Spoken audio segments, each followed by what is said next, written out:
Full Moon sale ಬೆಳಗ್ಗೆ 9 ಗಂಟೆಯಿಂದ ರಾತ್ರಿ 12 ಗಂಟೆವರೆಗೆ ಆಗಸ್ಟ್ 28 ಒಂದು ದಿನಕ್ಕೆ ಮಾತ್ರ. ಇಬ್ಬರ ಹೆಸರಿನಲ್ಲಿ 2 ಕಂಪನಿಗಳನ್ನು ನೋಂದಣಿ ಮಾಡಿ GST ಸಂಖ್ಯೆ ಪಡೆದಿದ್ದರು. 2 ವರ್ಷಗಳಿಂದ 4 ಕಂಪನಿಗಳ ಹೆಸರಿನಲ್ಲಿ ವ್ಯವಹಾರ ಮಾಡಿದರು.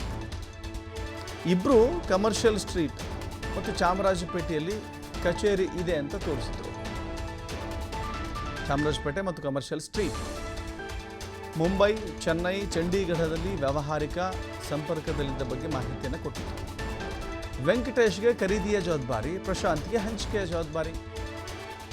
ನೋಡಿ, ವೆಂಕಟೇಶ್ ಖರೀದಿ ಮಾಡ್ತಾ ಇದ್ದ, ಬೇರೆ ಬೇರೆ ರಾಜ್ಯಗಳಿಂದ ಒಂದು ಪ್ರತಿಷ್ಠಿತ ಕಂಪನಿಗಳ ಔಷಧಿಗಳನ್ನು ಖರೀದಿ ಮಾಡ್ತಾ ಇದ್ದ. ಪ್ರಶಾಂತ್ ಅದನ್ನು ಹಂಚಿಕೆ ಮಾಡ್ತಾ ಇದ್ದ.